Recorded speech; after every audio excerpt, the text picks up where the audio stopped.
সবাইকে একরাশ শুভেচ্ছা জানাই। আজ আমরা রবার্ট ব্রাউনিংয়ের লেখা কবিতা মিটিং অ্যাট নাইট নিয়ে আলোচনা করব।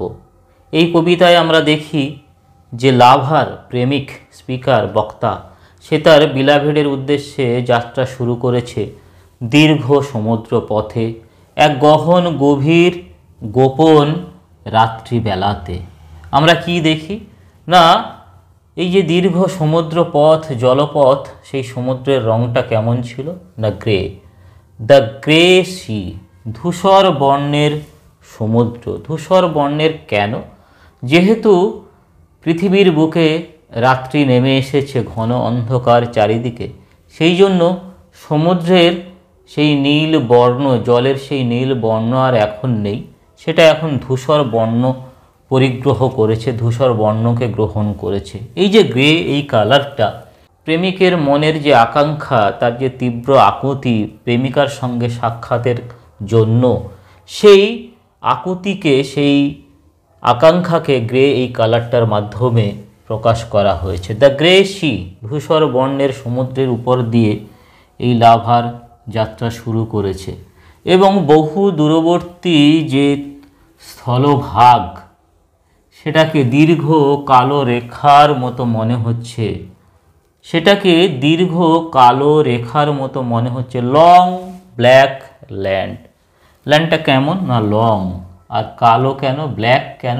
যেহেতু পৃথিবীর বুকে রাতের আঁধার ঘনিয়ে এসেছে। And the yellow half moon, এবং আকাশের বুকে যে চাঁদ, তার রঙটা কেমন না ইয়েলো, এবং হাফ অর্ধচন্দ্র।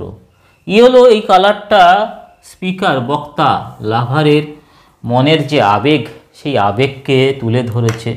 এবং অর্ধচন্দ্র, হাফ, এই কথাটা কেন বলা হলো? কেন পূর্ণচন্দ্র নয়?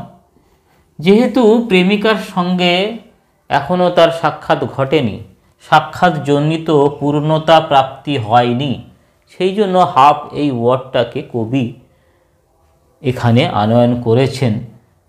লার্জ, বড় চাঁদ, অ্যান্ড লো, লো কেন বলা হলো না? সবে চাঁদটা উঠেছে, এখান থেকে এর দূরত্বটা বেশি নয়, লো, যেন ঝুলে রয়েছে এই চাঁদটা।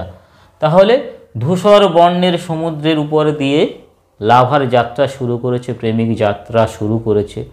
বহু দূরবর্তী যে তীরভাগ স্থলভূমি, সেটাকে দীর্ঘ কালো রেখার মতো মনে হচ্ছে, এবং আকাশের বুকে হলুদ রঙা অর্ধচন্দ্র উদিত হয়েছে। অ্যান্ড দ্য স্টার্টলড লিটিল ওয়েভস, এই যে বোটে করে তার যাত্রা শুরু, এই যে বোট, এর যে অগ্রভাগ, এর অগ্রভাগের আঘাতে সমুদ্রের জলে ছোট্ট ছোট্ট ঢেউয়ের উৎপত্তি ঘটেছে। কবি কল্পনায় এই ঢেউগুলো যেন, এই সমুদ্র যেন এত সময় ঘুমিয়েছিল, বোটের অগ্রভাগের আঘাতে এই যে জলরাশি, এর যে ঢেউ, এরা তাদের ঘুম থেকে জেগে উঠেছে। ঘুম থেকে জেগে উঠে এরা আজ সচকিত, চমকিত, স্টার্টলড, চমকে উঠেছে। ওয়েভস, এই যে তরঙ্গগুলো, ঢেউগুলো, এগুলো কিন্তু বড় নয়, লিটল, ছোট্ট ছোট্ট তরঙ্গ। এরা এদের ঘুম থেকে জেগে উঠেছে, এদের ঘুম ভেঙে গেছে। ঘুম ভাঙার পরে এরা কি করেছে না লাফিয়ে লাফিয়ে উঠেছে। ইন ফায়ারি রিংলেটস, অগ্নিময় বলয়ের মতো, রিংলেটস আংটি, অগ্নিময় বলয়ের মতো এরা লাফিয়ে লাফিয়ে উঠেছে। অগ্নিময় বলয়ের মতো কেন বলা হচ্ছে? যেহেতু চাঁদের আলো পড়েছে, চাঁদের আলোতে এই যে ঢেউগুলো উঠেছে, এগুলো চিকচিক চকচক চকচক করছে। কবি কল্পনায় এরা যেন ঘুম ভেঙে জেগে উঠেছে, সচকিত, চমকিত হয়ে এই যে ছোট্ট ছোট্ট তরঙ্গগুলো, ঢেউগুলো, অগ্নিময় বলয়ের মতো এরা লাফিয়ে লাফিয়ে উঠেছে। এই যে অগ্নিময় বলয়, এটা প্রেমিকার কুঞ্চিত কেশের সঙ্গে তুলনীয়। In fiery ringlets from their sleep, তাদের ঘুম থেকে জেগে উঠেছে। এরপরে দেখো, অ্যাজ আই গেন, গেন মানে কি? রিচ, পৌঁছালাম।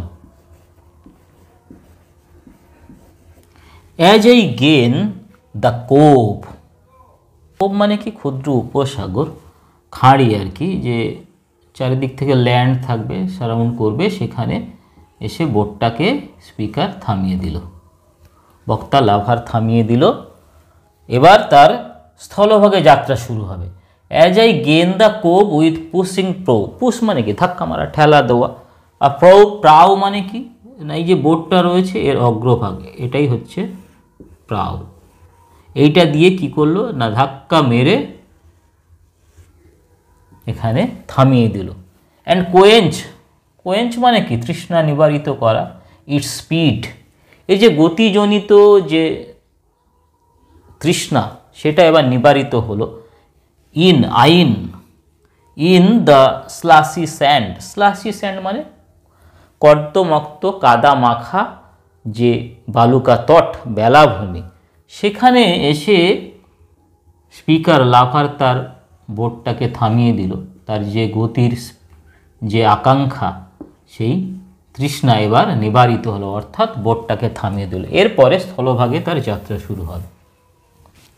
দেন a mile of warm sea scented beach. তাহলে আমরা দেখলাম যে স্পিকার, বক্তা লাভার, প্রেমিক, তার জলপথে যাত্রা শেষ হয়ে গেছে। সে তার বোটটাকে থামিয়েছে এবং সমুদ্রের গন্ধ মাখা তীরভূমি ধরে, বেলাভূমি ধরে সে তার হাঁটা এবার শুরু করেছে।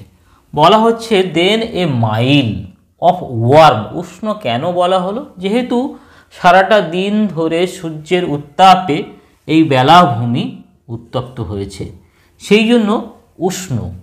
আর কি বলা হচ্ছে? সি সেন্টেড বিচ, সমুদ্রের গন্ধ মাখা বিচ, তীরভূমি, বেলাভূমি। সমুদ্রের গন্ধ মাখা কেন? যেহেতু সমুদ্রের জল এসে এই বেলাভূমিতে ধাক্কা খাচ্ছে এবং সেই জলের যে গন্ধ, সেই গন্ধ এই যে কর্দমাক্ত এই যে বেলাভূমি, বালুকাময় বেলাভূমি, এতে শোক করেছে। সেই জন্য বলা হচ্ছে যে সমুদ্রের গন্ধে মাখা বেলাভূমি ধরে, এবং একই সঙ্গে সেই বেলাভূমি কি না সূর্যের উত্তাপে উত্তপ্ত, উষ্ণ। সেই উষ্ণ সমুদ্রের গন্ধ মাখা বেলাভূমি ধরে এই স্পিকার, বক্তা 1 মাইল হেঁটে চলল। তারপরে কি হলো? 3 fields টু ক্রস, এরপরে 3টি মাঠ সে অতিক্রম করল। 3টি মাঠ হেঁটে অতিক্রম করলো। টিল এ ফার্ম অ্যাপিয়ার্স, যতক্ষণ পর্যন্ত না একটা ফার্ম হাউস, খামার বাড়ি এসে তার সামনে উপনীত হয়। তাহলে 1 মাইল 3টে মাঠ অতিক্রম করে বক্তা, লাভার, স্পিকার সে এক খামার বাড়ির সামনে এসে উপনীত হলো।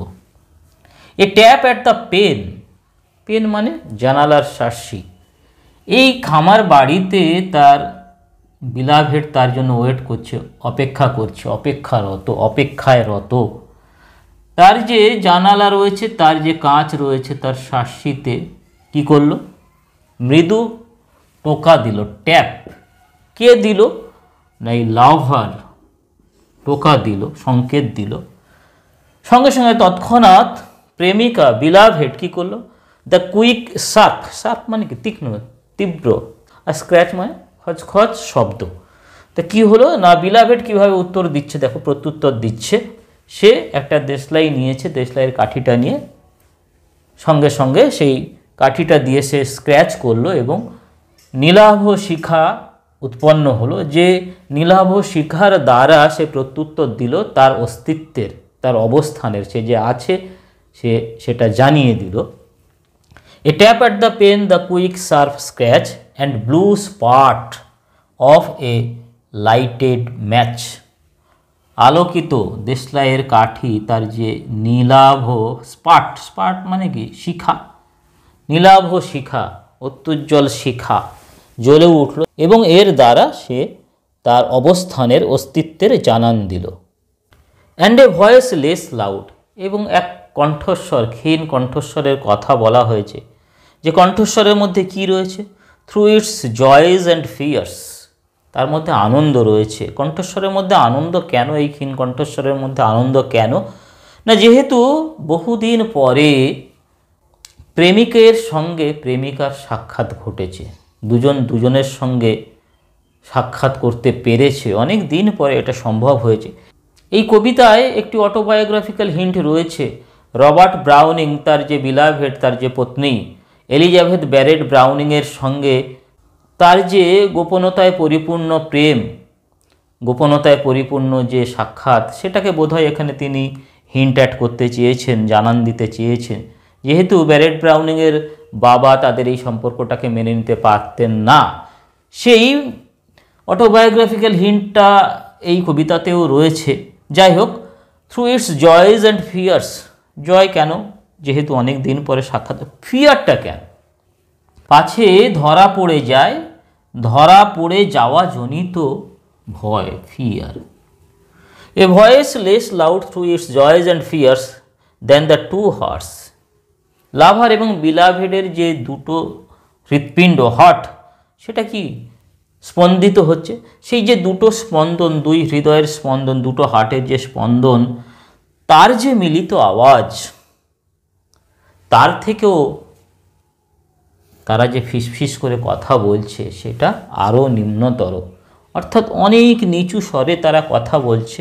তাদের দুই হার্ট, তাদের দুই হৃৎপিণ্ডের, তাদের হৃৎস্পন্দনের যে মিলিত যে শব্দের যে উত্থান, সেই উত্থিত শব্দের থেকেও এই যে ভয়েস, এই যে কণ্ঠস্বর, এই কণ্ঠস্বর যেন আরও নিচু, আরও কম আওয়াজ সম্পন্ন। তো এই গেল কবিতাটা। আমরা পেরেছি, যতটা পেরেছি সহজ করে বোঝার চেষ্টা করেছি, কঠিনতা জটিলতার দিকে আমরা যাইনি। আশা করি তোমরা কবিতাটাকে ভালোভাবে বুঝতে পারলে, এনজয় করলে।